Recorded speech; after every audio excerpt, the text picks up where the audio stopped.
What's going on, you guys? Welcome back to another Screw Toy action figure review. Today we'll be looking at the Marvel Legends Iron Man Mark 1. That's not right. We'll be looking at the Marvel Legends Hulkbuster. I don't think that's right either. Today we'll be looking at the Marvel Legends Iron Mongor. Wait, that's not right. It's Hydra Stomper, dumbass. Ah, yes.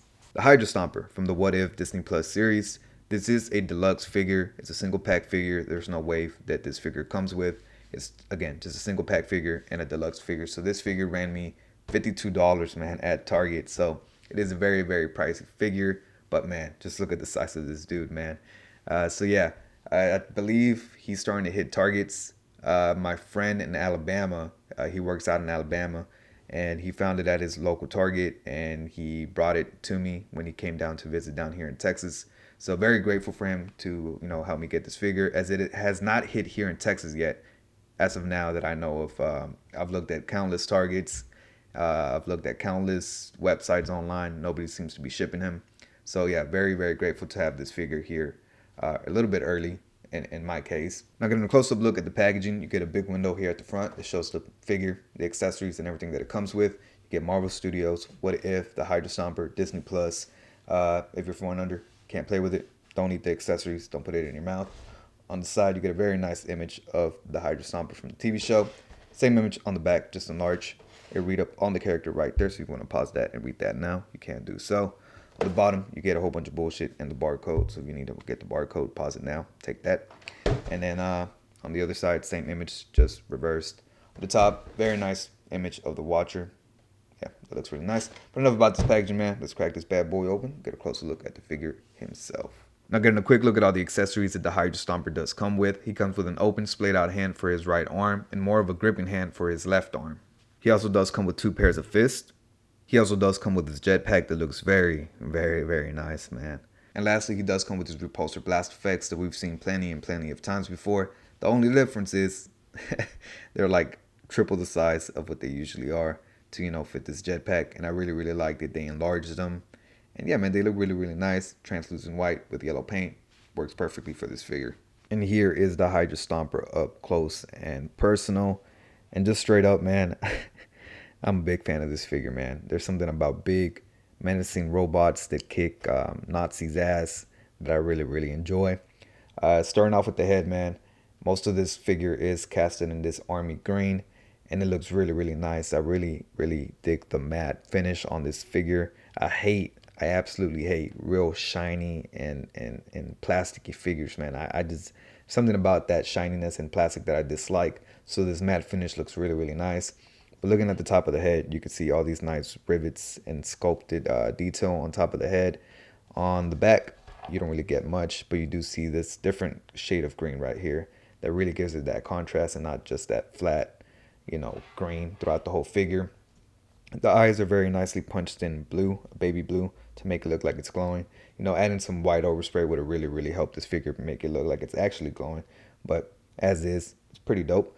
You get a little antenna right here. Very reminiscent to the Iron Mongor design from the comics, where he does have that antenna sticking from his shoulders. On the side right here, you get some, gripping handles for like when the Steve is climbing into the suit and getting in, or even for Peggy Carter to hold. But I think this handle back here is for Peggy Carter to hold. But these handles are for, I guess, Steve getting in the machine and getting in there. Moving down to the chest, you can, and there goes his jetpack. We'll look at that here in a second. But going down to his chest, you see this very nice star right there, and then you get some more panels right here that are in a different shade of green. Again, to break up that contrast, because if it would have been just the same color green throughout the whole body, it would look kind of dull, kind of plain. And then you get C15 right there, which I'm not sure what that stands for. You get a nice little screw or rivet right there. The arc reactor, or what's supposed to be the arc reactor, is in a nice, very baby blue, similar to the eyes, or the exact same color as the eyes. And you move down to the lower waist area, you get this belt piece that is a separate floating piece. But doesn't really want to move, man. I believe it's a rubber overlay that connects in that joint, in that waist joint, so it's stuck in place, so you won't be able to shift it up or down or anything. Kind of moves a little bit, but you won't be able to move it too much. And then you get all these nice little intricate details, man, with all these little rivets, screws, and panels, and it just looks really dope, man. Really, really, really dope. Really nice attention to detail, even down here at the bottom of the arm, which looks really nice. You move down to the waist area, mostly plain, but again, some screws and rivets and stuff in there. And then you move down to the thighs, and you get these big old chunky thighs, man. Look at that. Real big chunky thighs that really looks like a military style type of tank. It looks like a robot tank, really. If it was a transformer, this would be a tank. It would transform into a tank. But yeah, you see these nice rivets here on the side. Nice, nice panels throughout the whole thigh, man. And then on the left leg, you get those same handlebars for Steve to climb up the Hydra Stomper to get in. And then you move down to the bottom of the legs, and you kind of turn into kind of like a horse leg, like a what would you say, like a horse leg, where a goat leg, where it kind of like kicks back and then kicks back forward. Yeah, it looks really, really nice. Moving down to the feet, again, you get two different colors of green, which I really, really enjoy. You get treads at the bottom of the feet that really look really nice. On the back of the figure, not too much things going on except for the calves. You get this weird design. It's like rivets and piece of metal back there. Whole piece of plastic, but you know what I mean. And then even on the back of the ankle, you get some designs and rivets and stuff. Looking at the jetpack, it does come with the port, so you can easily port that to the back right here. Pick that in. And yeah, man, look at that. That thing looks dope, man. You get a lot of details down here. You get these hoses, you get these big old blasters to, help them fly.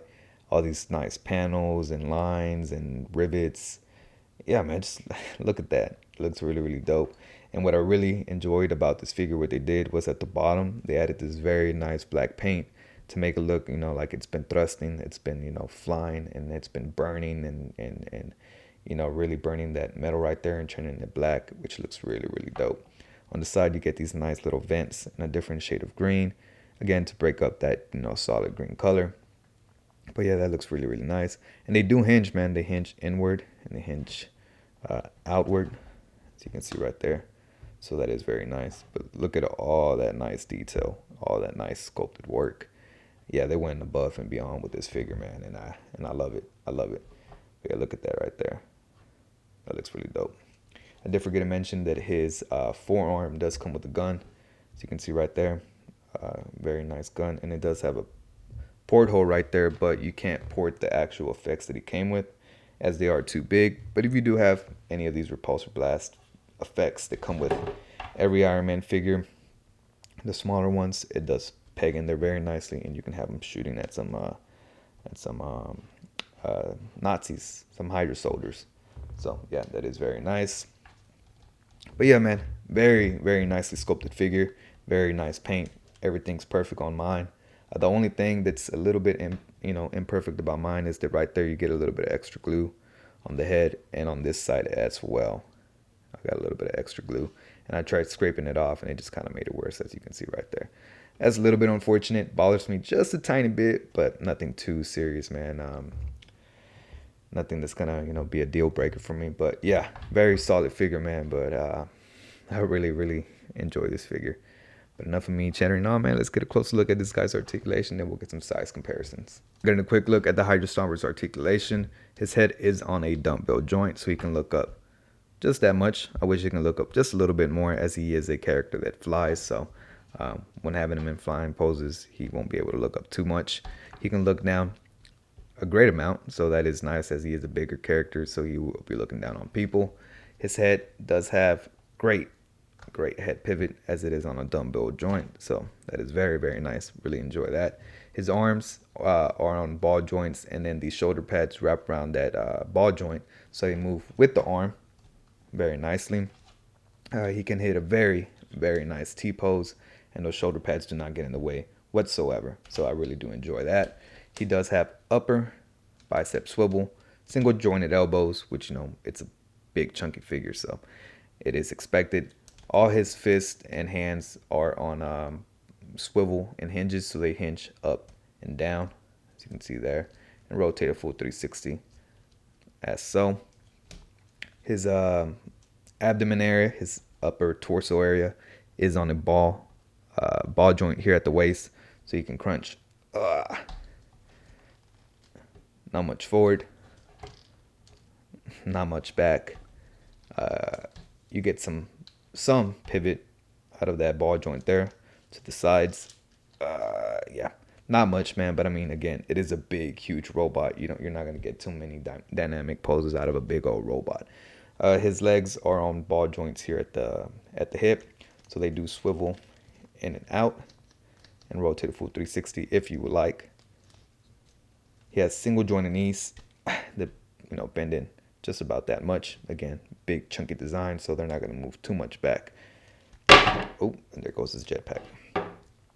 His legs do kick out to the side this much, so he can hit a very small split, not too bad. He can kick this much forward, a lot further back. And I already did mention the single jointed knee that I think I did. But anyways, just to show you again, he does have a single jointed knee. His ankles do hinge this much forward, that much back, and he does have a very difficult ankle pivot, but you can get an ankle pivot out of that. And he does have tiny little peg holes at the bottom of his feet. Before I forget, again, his jetpack just hinges in and out as so you can have it hinge all the way in, all the way out. So that is very nice. Now, getting a quick look at some size comparisons. Here we have the Hydra Stomper next to the Marvel Legends Zombie Cap, the Spider-Man No Way Home integrated suit, the SH Figure Arts Infinity War Hulk, the Marvel Legends Iron Mongor, and lastly, Captain Carter. And to demonstrate how to put this figure on the back, it does connect to the jetpack. She does have a open grip hand. You just grip that, which is very loose. And she's supposed to step on these separately. So bend the knees, move her legs up, move her ankles up, move this knee upward like that. Yeah. Move the shield backwards. And then you're supposed to have her right as so. Very difficult to do behind camera, but yeah, she's supposed to grip to that back of that handle. And yeah, you can display her riding the Hydra Stomper. But here I have it posed here in a second better. And here we have the Hydra Stomper on the rotating base on a stand with Peggy Carter on his back. And very surprisingly, man, he's actually staying on that stand without falling. It was very difficult to put him on that stand without it, tumbling over like 500 times. But yeah, man, overall, very solid figure, man. If you're a What If fan, if you're an Iron Man fan, if you're a Captain America fan, if you're a fan of Marvel, if you love big robots, if you love, war and, army toys, then this figure is definitely worth picking up, man. I just enjoyed him so much, man, and he just looks really great. I know a lot of people had problems with the feet and him standing up, but for me personally, it wasn't that big of an issue. I watched Robo's review from the Fwoosh, and he said if you just pivot the ankles or the feet outward, he stands perfectly fine. I did that. Yep, definitely worked. But yeah, man, solid figure overall. Would definitely recommend picking this figure up because he's just really fun, man. He can fit in many displays. Great for customization. If you want to have him in an army type display, if you want to have him in a war type display, it works perfectly, with that color. But yeah, man, solid figure. I love it. One of my favorites of the year for sure.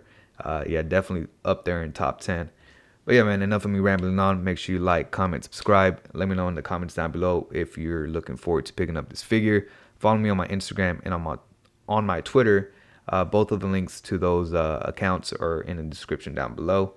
And yeah, man, I'll catch you guys next time. Peace.